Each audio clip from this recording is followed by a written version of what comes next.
क्योंकि राजकुमारी और उसकी सहेलियों ने अपना चेहरा कपड़े से ढक रखा था। उन सब ने एक दूसरे के साथ अंगूठियां भी बदल दी। दूसरे दिन राजा फिर राजकुमारी से मिलने आया और उसने गुजारिश की कि राजकुमारी उसके साथ महल में चले, पर राजकुमारी ने कहा, नहीं नहीं, मैं तो इस जंगल में ही रहूंगी क्योंकि झूठे आदमियों को मैं पसंद नहीं करती। देवी, मैंने क्या झूठ कहा है? आपने अपनी कसम तोड़ दी है। देवी, ये तो केवल आंखों का प्रताप था। नहीं नहीं, प्रताप किसी कसम को नहीं तोड़ता। क्या आप कल यहाँ नहीं आए थे? आया तो था। फिर तुमने क्या कसम खाई थी? यही कि जीवन भर तुम्हारा दास बना रहूंगा। जब वो तुमसे कहेगी तब तुम उसे छोड़ दोगे? अपनी कसम? कभी नहीं। कसम मत खाओ, तुम एक बार उसे तोड़ चुके हो। अगर मैं इस बार कसम तोड़ूं तो फिर कभी मेरा विश्वास मत करना। कभी नहीं। कहो रोजलिन, कल रात इन्होंने तुमसे क्या कहा? ये कह रहे थे कि मैं तुमसे बहुत प्यार करता हूँ और तुम इस दुनिया में सबसे सुंदर हो और मैं तुम्ही से शादी करूंगा, नहीं तो मर जाऊंगा। मैंने इसके साथ कभी ऐसी कसम नहीं खाई थी। भगवान की कसम तुमने खाई थी। अगर भरोसा नहीं होता तो ये कल तुमने अंगूठी मुझे दी थी। नहीं नहीं, ये अंगूठी मैंने राजकुमारी को दी थी।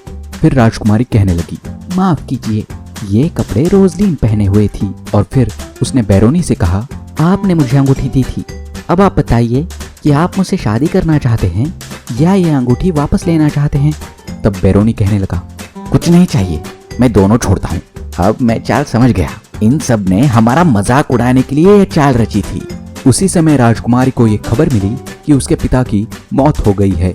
ये खबर सुनते ही उसने फ्रांस जाने की तैयारी शुरू कर दी। राजा उससे गुजारिश करने लगा और कहने लगा, राजकुमारी ठहर जाओ। पर राजकुमारी ने उसकी एक बात नहीं सुनी। राजा ने उससे फिर से कहा, रुक जाइए राजकुमारी, और अगर चाह ही रही है तो मुझे अपने प्यार की कसम देती जाइए। तब राजकुमारी ने कहा, महाराज, आप कसम तोड़ने में बहुत होशियार है, इसलिए मैं आपकी कसम पर विश्वास नहीं कर सकती। अगर आप 12 सालों के लिए राजपाट छोड़कर एकांत में रहेंगे और तपस्या करके मेरे पास वापस आएंगे तो मैं आपसे शादी जरूर करूंगी। फिर राजा ने कहा, मैं कसम खाता हूँ कि मैं ऐसा ही करूंगा। राजकुमारी ने जाते जाते कहा, मुझे आपकी कसम पर कुछ भरोसा नहीं है। फिर बैरोनी ने रोजलिन से कहा, तुम मुझसे क्या कहती हो? आप भी अपना प्रायश्चित कीजिए और 3 साल तक गरीबों की सेवा कीजिए, तब मैं आपसे शादी करूंगी। और डूमेन ने कैथरीन से पूछा, मेरे लिए क्या जवाब है? कैथरीन ने जवाब दिया, आप एक पूरा साल तपस्या कीजिए और उसके बाद मैं आपकी बात मानूंगी। और आखिर में लॉन्गविले ने मारिया से पूछा, तुम भी कहो। आपको भी साल भर इंतजार करना चाहिए। इसके बाद वो सब चली गई और ये सब लोग हाथ मसलते रह गए। ये थी पूरी स्टोरी विलियम शेक्सपियर के लव्स लेबर्स लॉस्ट की। आपको अगर ये वीडियो अच्छा लगा तो लाइक कीजिए, शेयर कीजिए और सब्सक्राइब कीजिए।